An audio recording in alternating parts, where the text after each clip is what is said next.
नमस्कार, मैं हूं अमित चौरसिया और आप देख रहे हैं वीआईपी न्यूज की खास पेशकश हमर गोट। हमर गोट में हम समसामयिक, सामाजिक और राजनीतिक मुद्दों पर चर्चा करते हैं। जिस तरीके से इस समय हर 5 राज्यों में चुनाव की घोषणा हो चुकी है और छत्तीसगढ़ भी उससे अछूता नहीं रहा है। यहाँ पर भी 7 और 17 नवंबर को चुनाव होने हैं, तो ऐसे में कहीं ना कहीं अब 7 और 17 नवंबर की तैयारियों में राजनीतिक पार्टियां जुटी हुई नजर आ रही है। बात चाहे कांग्रेस की हो, भाजपा की हो या फिर आम आदमी पार्टी की या जनता जोगी कांग्रेस, तो एक तरह से हर कोई अपने नए चेहरे के साथ यहाँ पर चुनावी मैदान में नजर आ रहा है। तो यहाँ पर आज हम बात करेंगे नया चेहरा, नया मौका। एक तरह से कहा जाए कि भाजपा ने जिस तरीके से 85 सीटों पर अपने प्रत्याशी घोषित किया और इसके साथ लगभग 90 सीटों में से 45 नए चेहरों को मौका दिया, एक बड़ा मौका है, क्योंकि कहीं ना कहीं भाजपा ने अपनी रणनीति को बदला है और इसके साथ वह 85 जो नाम घोषित किया है उसमें 45 सीटों पर पूरी तरीके से नए चेहरों को मौका दिया गया है। 45 चेहरे वही पुराने चावल की तरह है और पुराने चावल पे भी अनुभवी लोगों को यहाँ पर मौका दिया गया है ताकि यहाँ पर एक बार फिर से छत्तीसगढ़ में कमल खिलाया जा सके। वहीं दूसरी तरफ अगर तो सत्ता में बैठी कांग्रेस की बात करें तो सत्ता में बैठी कांग्रेस इस समय पूरी तरीके से तैयार है अपनी पहली सूची को जारी करने को लेकर और लगभग यहाँ पर देर रात तक लगातार मंथन और चिंतन का दौर चल रहा है। मुख्यमंत्री भूपेश बघेल कल दिल्ली रवाना होंगे और वहां पर एक तरह से सीडब्ल्यूसी की बैठक में यहाँ पर उन नामों पर मुहर लगेगी और सबसे पहले बस्तर की 20 सीटों पर चर्चा हो रही है। बस्तर की 12 सीटें और 8 राजनांदगांव की, तो ऐसे में 20 सीटों पर पहली सूची कांग्रेस की जारी हो सकती है और इसमें भी नए चेहरे आने की संभावनाएं जताई जा रही है। हमारे साथ नया चेहरा, नया मौके पर यहाँ पर रविंद्र सिंह जो है भाजपा के प्रवक्ता वो है, मैं उनका स्वागत करता हूं। रविंद्र सिंह जी, आपका स्वागत है वीआईपी न्यूज में। और इसी के साथ हमारे साथ अनिल सिंह चौहान है, प्रवक्ता कांग्रेस से, मैं उनका भी हार्दिक स्वागत करता हूं वीआईपी न्यूज में। सबसे पहले सवाल सत्ता पक्ष से, क्योंकि भाजपा ने तो नए चेहरों को मौका दे दिया लेकिन आपने अभी तक पुरानों को भी मौका नहीं दिया है, आपकी पहली सूची भी नहीं आई है, क्या कारण है? कहीं पेच फंसा हुआ है? देखिए अमित जी, कांग्रेस अपने प्रक्रिया के अनुसार काम कर रही है। हमारे यहाँ किसी व्यक्ति को असल में टिकट फाइनल नहीं करना है। ये एक संस्थागत निर्णय होगा, एक सार्वजनिक निर्णय होगा, जिसके लिए ब्लॉक स्तर से लेके जिला स्तर और प्रदेश स्तर तक आवेदन मंगाए गए और सभी की अनुशंसाएं ली गई। उसके बाद प्रदेश के बड़े नेता बैठे, सभी की बातें सुनी जा रही है। पर्यवेक्षक जा रहे हैं, उस जिले में जाकर लोगों से 1 to 1 बात कर रहे हैं और पूछ रहे हैं कि आप कैसे चुनाव जीत सकते हैं। मतलब ओवरऑल में कहना यह है अमित जी कि इस पार्टी में प्रत्यक्ष लोकतंत्र है। हम सभी की बात सुनना चाहते हैं, सभी की बात सुनने के बाद अंतिम में निराकरण होगा। किसी प्रकार का विलंब नहीं हुआ है। थोड़ा सा पितर पक्ष का भी अवसर था, पार्टी ने लगभग माइंड सेट कर लिया है अब और बहुत जल्दी आपको प्रत्याशियों की सूची मिलेगी। लेकिन दूसरी बात है भारतीय जनता पार्टी की, तो मैं आपको बता दूं कि 13 विधायक अभी इनके पास सिर्फ थे। बाकी जगह पहले तो 15 जीते थे, अभी 13 की स्थिति है। तो इनके यहाँ नए चेहरों को तो इनको मौका देना ही था। लेकिन अफसोस इस बात का है कि ये कहते जरूर रहे कि हम नए चेहरों को उतारेंगे, लेकिन अमित जी अगर आप सीट देखें अगर सभी चेहरों को, तो अधिकतर वही भ्रष्टाचारी चेहरे, जो दागी चेहरे हैं, उनको उतारा गया। परिवारवाद स्पष्ट दिखता है।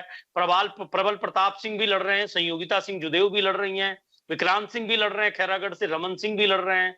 वहीं दल बदल कर आए हुए लोगों को भी, जैसे धर्मजीत सिंह जी हैं, वो लोरमी से लड़ते थे, उनको तखतपुर दे दिए। प्रबल प्रताप सिंह को जसपुर से लाके कोटा में लड़ा दिए। केंद्रीय मंत्री रेणुका सिंह जी को प्रेमनगर से कभी वो विधायक हुआ करती थी, उनकी लोकसभा बदल के भरतपुर सोनहत ले आए। तो देखिए, भारतीय जनता पार्टी में एक व्यक्ति को निर्णय लेना है, वो है अमित शाह जी। थोड़ा बहुत तो मोदी की सहमति लेते हैं, बाकी किसी से इनको पूछना नहीं है। वो जो बेचारे प्रत्याशी भी लड़ रहे हैं, वो फ्रस्ट्रेशन में है कि भैया कहीं भी हमको भेज दे रहे हैं। और यहाँ के साथ साथ आप मध्य प्रदेश में भी ऐसी स्थिति देखेंगे, प्रहलाद पटेल, नरेंद्र सिंह तोमर, सभी के साथ वही स्थिति है। तो यहाँ चाबुक चल रहा है। हमारे यहाँ वो सिस्टम नहीं है साहब। हमारे यहाँ सीधा डेमोक्रेसी है, सभी से बात की जाती है। उसके बाद सभी जो प्रमुख नेता है वो बैठते हैं और राष्ट्रीय स्तर पर बात करने के बाद, मार्गदर्शन लेने के बाद अंतिम में सूची आएगी। तो अमित जी, भारतीय जनता पार्टी कह जरूर रही थी, लेकिन धरातल पर वैसा नहीं है। लगभग सभी वही घिसे पिटे चेहरे हैं, बहुत कम नए चेहरे आए हैं और जो आए भी हैं वो बेचारे बलि के बकरे हैं एक तरह से आप देखिए तो। जी बिल्कुल रविंद्र जी, सबसे बड़ा सवाल इन्होंने खड़ा किया है कि अनिल सिंह चौहान जी ने, कि यहाँ पर उन्होंने स्पष्ट तौर पर भ्रष्टाचार चेहरों को एक बार फिर से भाजपा में टिकट दी गई है, जिसमें 45 सीटें शामिल है जो पुराने चेहरों के साथ नजर आ रही, जो कि पहले भी भ्रष्ट सरकार में शामिल थे और एक बार पुनः 15 वर्षों में जिस तरीके से भ्रष्टाचार किया उन्होंने उसकी खुलासे की बात कही है। वहीं अगर बात करें नए चेहरों की, तो नए चेहरों को देना मजबूरी बताई जा रही है भाजपा की, क्योंकि 13 विधायक थे तो ऐसे में नए चेहरे आने ही थे। क्या कहते हैं? सबसे बड़ी बात है, भ्रष्टाचारी कौन है ये 3 तारीख को प्रमाणित हो जाएगा। और भ्रष्टाचारी कौन है इसको प्रमाणित कौन करेगा? क्या कांग्रेस के एक प्रवक्ता करेंगे या कांग्रेस पार्टी के लोग करेंगे? और यदि कांग्रेस के लोग ही करते हैं, भ्रष्टाचारी थे हम 15 साल में, तो ये 5 साल से क्या कर रहे हैं? सत्ता सरकार में थे, इनके पास COW था, एंटी करप्शन ब्यूरो था, इनके पास पुलिसिंग थी। हमने भ्रष्टाचार किया, इन्होंने गिरफ्तार क्यों नहीं किया? कितनी उदासीन सरकार है, कितनी निष्क्रिय सरकार है, कितनी अकर्तव्यनिष्ठ सरकार है कि हमको भ्रष्टाचारी जानते हुए इन्होंने गिरफ्तार नहीं किया। तो सबसे बड़ी बात है, भ्रष्टाचारी ये हैं।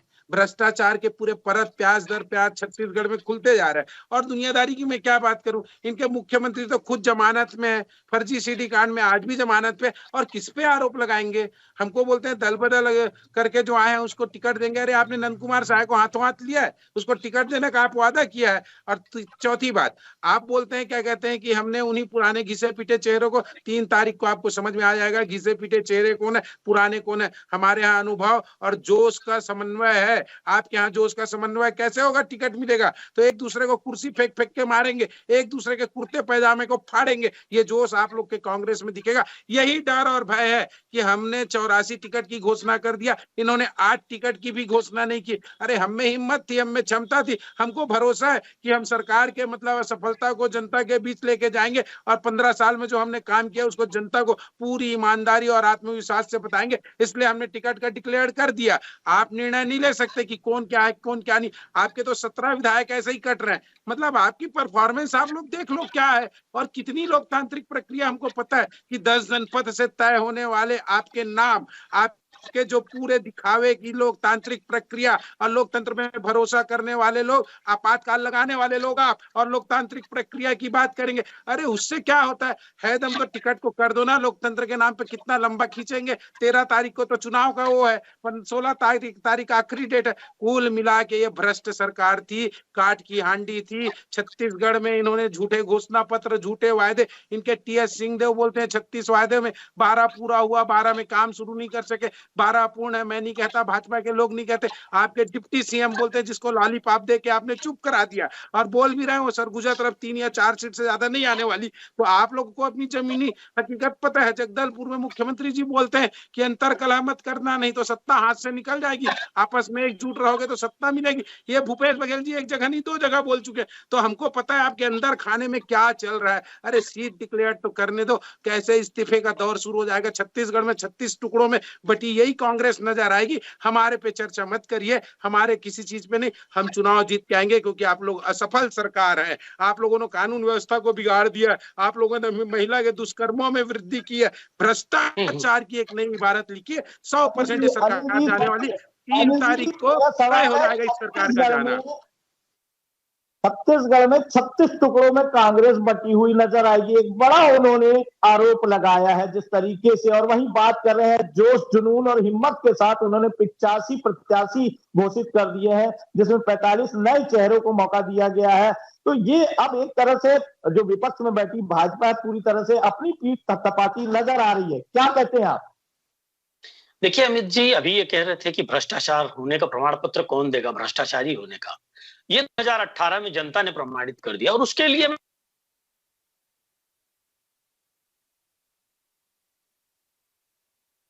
कैबिनेट मंत्री जाते थे और छत्तीसगढ़ का हजारों करोड़ रुपए वो कंपनियां लूट कर ले गई। पूरे हिंदुस्तान में सिर्फ छत्तीसगढ़ ही एक ऐसा प्रदेश है जहां उन चीट फंड कंपनियों की संपत्ति कुर्क करके पैसे वापसी का काम हो रहा है। अगर ये सरकार में होते तो पहले रमन सिंह जी को अंदर कर देते और कैबिनेट मंत्रियों पर चार्ज लगा देते। जैसे ईडी, CBI और IT का ये दुरुपयोग कर रहे हैं, प्रकोष्ठ की तरह इस्तेमाल कर रहे हैं।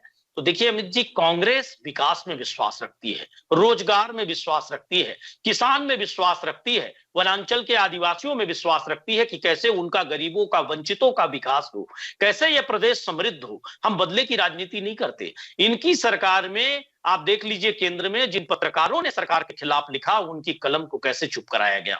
या तो उनको जेल भेज दिया गया अभी भी देख लीजिए आप कि किस तरह से क्लिक के लगातार पत्रकारों को जेल भेजा गया, या तो गौरी लंकेश और कलबुर्गी की तरह उनकी हत्या कर दी गई। कांग्रेस लोकतंत्र का समर्थन करती है। रह गई बात गुटबाजी की, ये कह रहे थे, तो प्रदेश अध्यक्ष अरुण साव को जान बचाना मुश्किल हो रहा है। बिलासपुर में उनके आवास को सैकड़ों लोगों ने घेर लिया था, भारतीय जनता पार्टी के लोगों ने वहां जिंदाबाद मुर्दाबाद के नारे लगे। और ये जहां तक कह रहे हैं मुख्यमंत्री जी का, तो हाँ, हम छाती ठोक के कहते हैं, हमारे मुख्यमंत्री जी ने कहा है कि अंतर कलह मत करना। भारतीय जनता पार्टी पूरे देश को धर्म के नाम पर, कट्टरता और नफरत के नाम पर लड़ाने का काम कर रही है। आपके पास भी अदानी का फाइनेंस आ सकता है, लालच दे सकते हैं। मध्य प्रदेश से लेके गोवा तक, पूरे हिंदुस्तान में उत्तर से दक्षिण तक जो विधायकों और सांसदों की मंडी भारतीय जनता पार्टी ने लगाई हो, किसी से छिपा नहीं है अमित जी। इसलिए हमारे मुख्यमंत्री जी ने जनता से भी आह्वान किया है कि इनके किसी बहलावे भुलावे में मत आना। इस प्रकृति, छत्तीसगढ़ की प्रकृति और संस्कृति का संवर्धन और संरक्षण करना है, इसका विकास करना है। हमारे जो तीज त्योहार, हमारी संस्कृति जिसका दमन हुआ, छत्तीसगढ़ियों का शोषण हुआ 15 साल तक, कमीशन खोरी अपनी चरम पर थी। तत्कालीन मुख्यमंत्री रमन सिंह ने कहा था कमीशन खोरी बंद कर दो भैया, हम 30 साल सत्ता में बने रहेंगे। तो जब मुख्यमंत्री को एक कमीशन खोरी का आह्वान करना पड़ जाए अमित जी, उससे बड़ा उदाहरण भ्रष्टाचार का क्या लेंगे आप? क्या हम पकड़ पकड़ के भारतीय जनता पार्टी को इनकी तरह बदले की राजनीति करें? ये कांग्रेस की संस्कृति नहीं है अमित जी। जी रवीन जी बताया, क्योंकि एक बड़ा सवाल इन्होंने खड़ा किया है। कहीं ना कहीं मुख्यमंत्री डॉक्टर रमन सिंह को अपने अफसरों को कहना पड़ा था, क्योंकि अफसरों की लाल फीताशाही उस समय 15 वर्षों में सभी ने देखी है, वो जग जाहिर है। और मुख्यमंत्री, पूर्व मुख्यमंत्री डॉक्टर रमन सिंह थे, उन्होंने स्पष्ट तौर पर एक आह्वान किया था कि आप लोग कमीशन खोरी बंद कर दे, तभी हमारी सरकार 30 साल तक रह सकती है। एक बड़ा सवाल इन्होंने खड़ा किया है, इसका जवाब दें। और साथ ही बात करें नए चेहरे नए मौके की बात हो रही है, तो नया चेहरा जो नजर आ रहा है उसमें पुराने चेहरे में वही राजेश मूणत, वही पुराने जो चेहरे हैं आपके ब्रजमोहन अग्रवाल। तो इस तरीके से आखिर क्या चाह रही है भाजपा? और बात करें पूर्व मुख्यमंत्री डॉक्टर रमन सिंह की, तो रमन सिंह एक बार फिर से अपने चेहरों को टिकट दिलाने में सफल हुए हैं, क्या कहते हैं? बिल्कुल बिल्कुल, सबसे महत्वपूर्ण बात जो आपने पहला प्रश्न मुझसे पूछा कि डॉक्टर रमन सिंह जी ने कोरबा में कहा कि एक कमीशन को बंद कर देना, 30 साल रहेंगे। इनके राजीव गांधी जी भूल गए?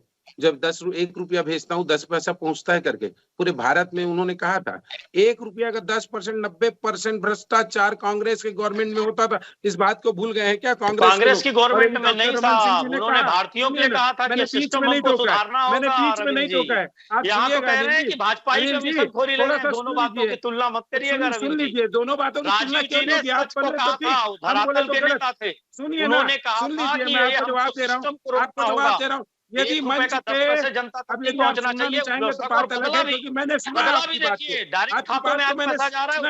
सुन लीजिए, उन्होंने तो संचार क्रांति लाई कि हर पैसा खाते में जाए, हितग्राही के पास जाए। आज छत्तीसगढ़ में 1,75,000 करोड़ राजीव जी के उन वचनों के कारण हुआ कि आज छत्तीसगढ़ के लोगों के जेब में पैसा गया 1,75,000 करोड़। रवि जी सुन लीजिए आप। और रही बात जिस चिट फंड की आप बात कर रहे हैं ना, पूरे छत्तीसगढ़ में 2% चिट फंड का पैसा आया है। आपने कहा था पैसा पूरा देंगे, 2% प्रोत्साहन तो नहीं दिया गया। 100 करोड़ से ऊपर आया है, 1,000 करोड़ से ऊपर की संपत्ति सीज है। आप तो प्रोत्साहन दे रहे थे, हम तो लाए ना। अरे 2 रुपए लाए साहब, लाए तो आपका तो मुख्यमंत्री दे रहा था उनको प्रोत्साहन, कार्यालय की ओपनिंग में जाता था।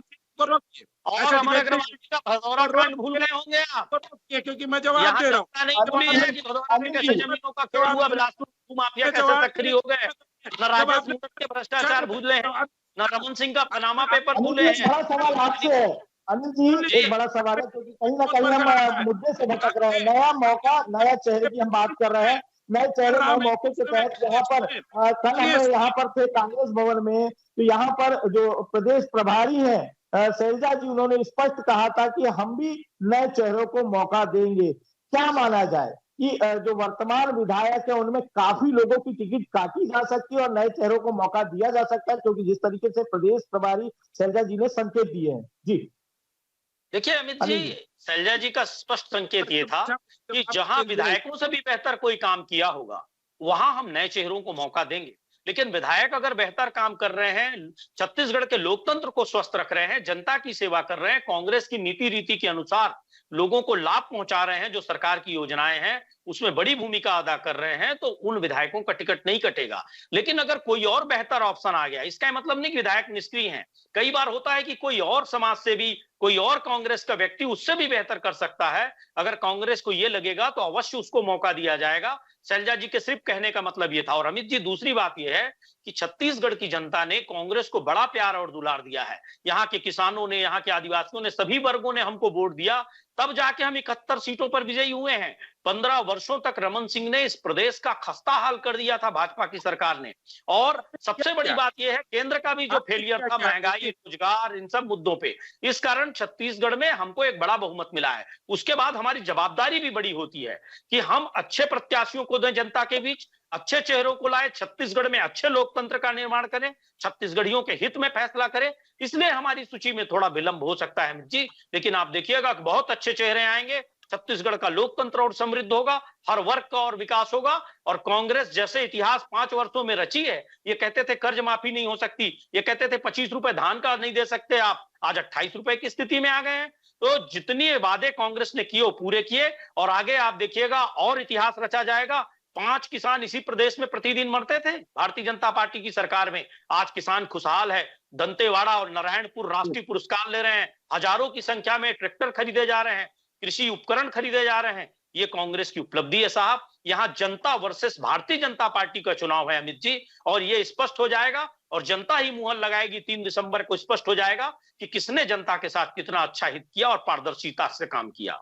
जी बिल्कुल, 3 दिसंबर को यह स्पष्ट हो जाएगा कि छत्तीसगढ़ में किस तरीके से यहाँ पर सरकार बनी, किसकी बनी, क्योंकि कहीं ना कहीं उस दिन मतगणना होनी है और 5 तारीख को घोषणा होगी कि कौन बनेगा मुख्यमंत्री और कौन बनेगा माननीय जनप्रतिनिधि। तो ऐसे में कहीं ना कहीं नए चेहरों को दोनों ही पार्टियां, सत्ता पक्ष और विपक्ष, पूरी तरीके से नया चेहरा, नया मौका देती नजर आ रही है। अब देखना यह है कि कौन सा चेहरा यहाँ पर मतदाताओं को भाता है, वो कौन सदन तक जाता है। तो ऐसे में कहीं ना कहीं छत्तीसगढ़ में मिशन 2023 दोनों ही पार्टियों के लिए चुनौती का विषय बना हुआ है। हम दोनों ही, हमारे जो मेहमान थे अनिल सिंह चौहान जो सत्ता पक्ष से थे, हम उनका भी धन्यवाद करते हैं कि आप हमारे साथ जुड़े, और सबसे पहले रवीन जी का भी हम उनका धन्यवाद करते हैं कि वो हमारे साथ जुड़े और एक सार्थक चर्चा आपने हमारे साथ की नए मौके पर। तो इस तरीके से छत्तीसगढ़ की राजनीति पर हमर गोठ कार्यक्रम पूरी तरीके से चल रहा है। राजनीति यहाँ पर चरम है।